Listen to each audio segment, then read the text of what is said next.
¿Lo querés comenzar vos, Fernando? Sí. Bueno, comenzamos a escuchar al doctor Soto. Bueno. Hola, buenas tardes. Muchas gracias por recibirnos en esta casa. Desde 1891, que no hay un cambio tan revolucionario en la identificación genética, en la identificación criminal, que es a través de la identificación genética. Las huellas dactilares, algo que se desarrolló en Argentina con Vucetich, revolucionó la manera de establecer quién era el autor de un delito. Ahora tenemos la oportunidad histórica de extenderlo a un método que se utiliza en todo el mundo, que se utiliza en Estados Unidos, en Canadá, en Europa, en España, Francia, en Australia, en Gran Bretaña, en Canadá, en México, en Brasil, en Uruguay, en Chile, en fin, en casi todo el mundo para establecer la identificación del autor de un delito. La oportunidad está porque se puede ampliar, como ya tiene media sanción en esta casa, a través de la identificación de todos los imputados y todos los condenados por todos los delitos. Pero hay algo más. Esto no es solamente para la identificación criminal de alguien que va a ser juzgado, sino también como una herramienta fundamental para desvincular a alguien que tiene que demostrar su inocencia. Y si no hay una herramienta como esto, es muy difícil probarlo. Tanto es así que la organización Innocent Project mundial, que desarrolla todas las políticas de defensa de las garantías constitucionales de los derechos humanos de las personas, apoya fervientemente en todo el mundo, inclusive en Argentina, que nos hemos reunido y han apoyado este proyecto de ley para la desvinculación de las personas que tienen que demostrar su ajenidad, porque si no, ven muy disminuido su derecho de defensa en muchos tipos de delitos.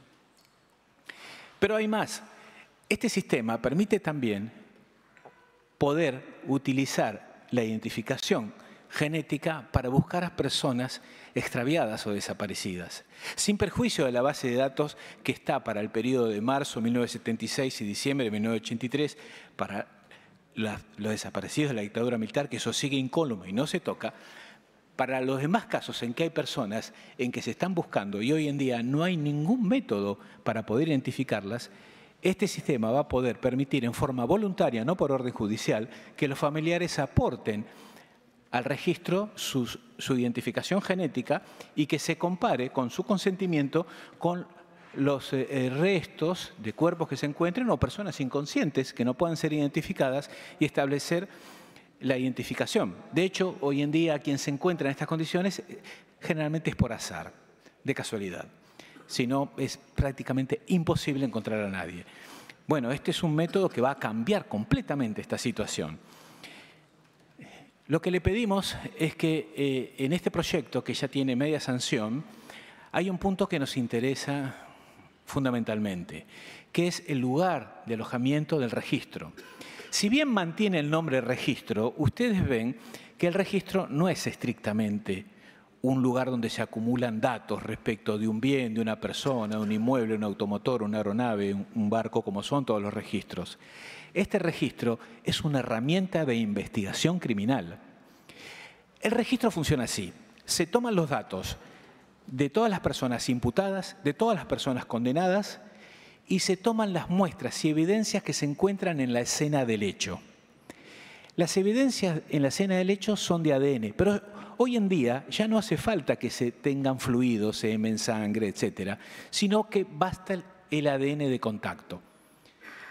En este lugar yo he dejado mi ADN al tocar los objetos, mi lapicera, la computadora, simplemente por la decamación microscópica de las células que entran en contacto con un objeto. Eso en un sistema, que es la determinación del ADN, hace que se obtenga un perfil genético. Ese perfil genético, y está en la ley, se traduce en un código de barras, como en el supermercado.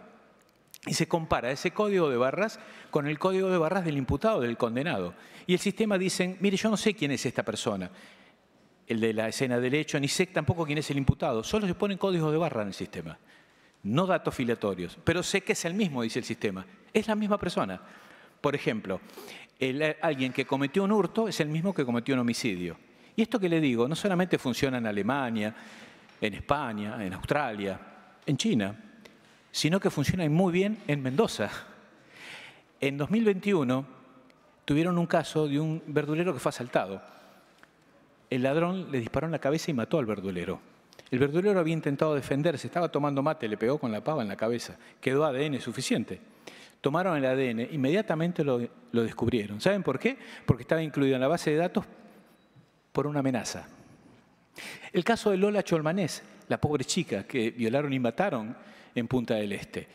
Cuando sucedió este hecho, Uruguay recién estaba empezando con el registro. Tardó mucho tiempo en poder implementarlo. Lo implementaron hace poco en forma completa y pudieron determinar que el autor era la persona que encontraron porque tenía su ADN en la billetera y en la mochila de la pobre Lola. Y él estaba ingresado en la base de datos por violencia de género. No por un homicidio, no por un robo, por un delito menor, pero por un delito. Entonces el sistema no es un registro como el de aeronaves, como el registro de propiedad inmueble, propiedad intelectual. Es una herramienta de investigación. Y estaba en la ley del 2013, que se había sancionado en este Congreso por unanimidad, porque en esa época recién se separaba justicia de seguridad. Y dijeron, registro, bueno, el registro va a la Dirección de Registro del Ministerio de Justicia, como un registro más. Pero no es un registro. De hecho, en ninguna parte del mundo los registros de información genética, los registros de datos genéticos, funcionan en el Ministerio de Justicia. En ningún lugar. Ni en Estados Unidos funciona en el FBI, lo mismo en Gran Bretaña. Sin ir más lejos, en Uruguay lo tiene la policía y en los demás lugares lo tienen los ministerios públicos. Jamás en un lugar de justicia que no tiene nada que ver. Es más, hemos hablado con el ministro de Justicia y ya estamos gestionando el traspaso, pero la Sala de Diputados consideró que debía permanecer en justicia. En realidad, el debate que hemos tenido, con todo respeto, de los señores diputados, para nosotros solamente se basó en una cuestión, si ustedes quieren, ideológica, porque jurídicamente y técnicamente no hay el más mínimo argumento para seguir sosteniéndolo que siga en el Ministerio de Justicia. Por eso le proponemos que revisen el artículo 2 y que puedan establecer que se defina que esté en seguridad, porque además, por la ley de ministerios, quien tiene el enlace y el trabajo con la Fuerza de Seguridad es el Ministerio de Seguridad y no Justicia. Es más, es una traba fuerte para el Ministerio de Justicia implementar esta ley y poder llevarla a cabo. En cambio, es una función natural del Ministerio de Seguridad poder llevar esta ley a cabo. Mientras estamos hablando se siguen cometiendo violaciones, robos, homicidios. Y quien declara, yo soy abogado con 40 años de experiencia, mientras declara su expediente puede estar, ahora no está más en papel, pero es lo mismo, estar en la secretaría de al lado, el juzgado de al lado, por una violación, un homicidio, están todos sus datos, pero no hay manera de enterarse. O en el mismo juzgado, en ese estante, están todos sus datos en una violación o un homicidio, pero nadie puede verlo. Hoy en día, con esta ley, inmediatamente lo vamos a saber. Y esto, insisto, no es ciencia ficción, se aplica actualmente en Mendoza. Está acá Gianni que les va a explicar cómo funciona. Entonces, esta es una oportunidad histórica para modificar un sistema que va a revolucionar la identificación criminal en Argentina. Es más, estamos en deuda en realidad. Argentina siempre fue pionero, desde Bucetich hasta en la época en que se investigaron los crímenes de la dictadura militar. El equipo forense hizo la identificación genética criminal. Es más, este mismo Congreso hace más de 10 años sancionó una ley y quedó en aguas de borraja. Entre otras cosas también porque estaba en justicia, y esto no por los ministros de justicia sucesivos, sino porque no era el ámbito natural. Y además porque estaba limitado nada más que a los delitos sexuales. En todas partes del mundo se utiliza para todos los delitos. Entonces, este es el momento para dar un cambio, un giro, revolucionar la identificación criminal, poner en funcionamiento algo que ya existe, ya tenemos todo implementado para empezar inmediatamente a levantar los perfiles. Cuando hablamos de ADN, y esto es importante, hablamos del ADN que se utiliza en la identificación genética criminal, que es el ADN identificante, no codificante. Es decir, cuando se ve el ADN no se puede saber ni el sexo, ni la edad, ni tampoco a qué edad se va a enfermedad, va a desarrollar tal patología. Miren, es como mirar una huella dactilar. Pero no como mirar el dedo, es como mirar la impresión de una huella dactilar. Porque me ven el dedo y pueden ver el color, si es un hombre o una mujer.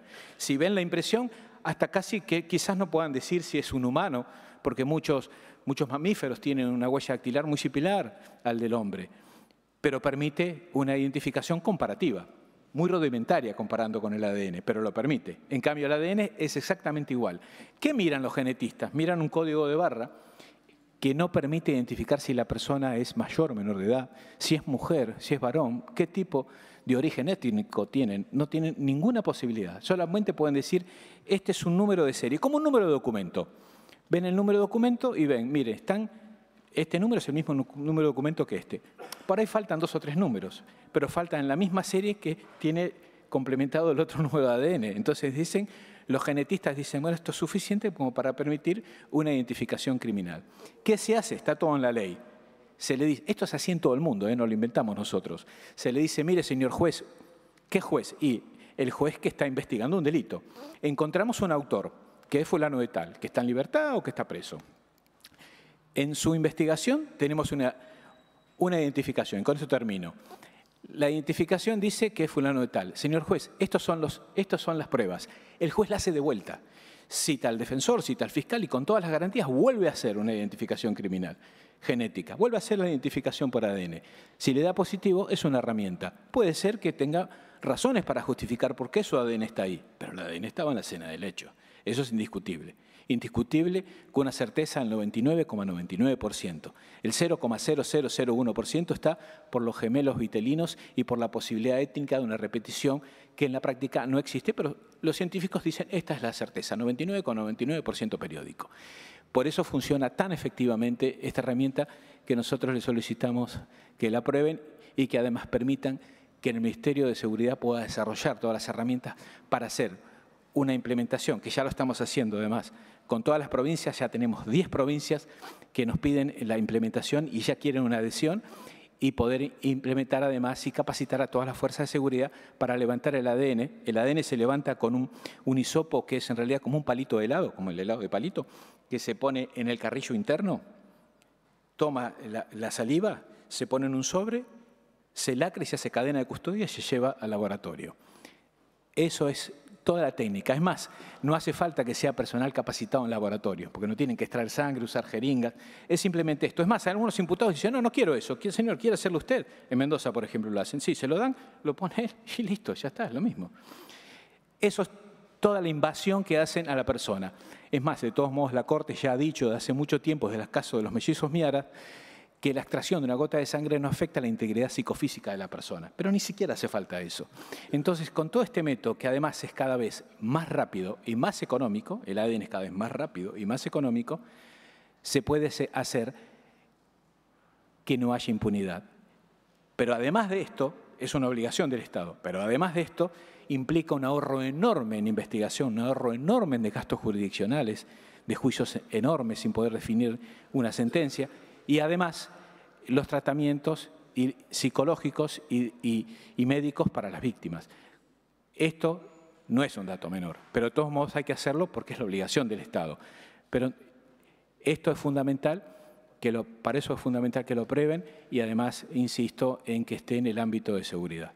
El doctor Jean Venier, que fue ministro de Seguridad de Mendoza y ha implementado esta ley, le va a explicar muy bien la práctica. Muchas gracias.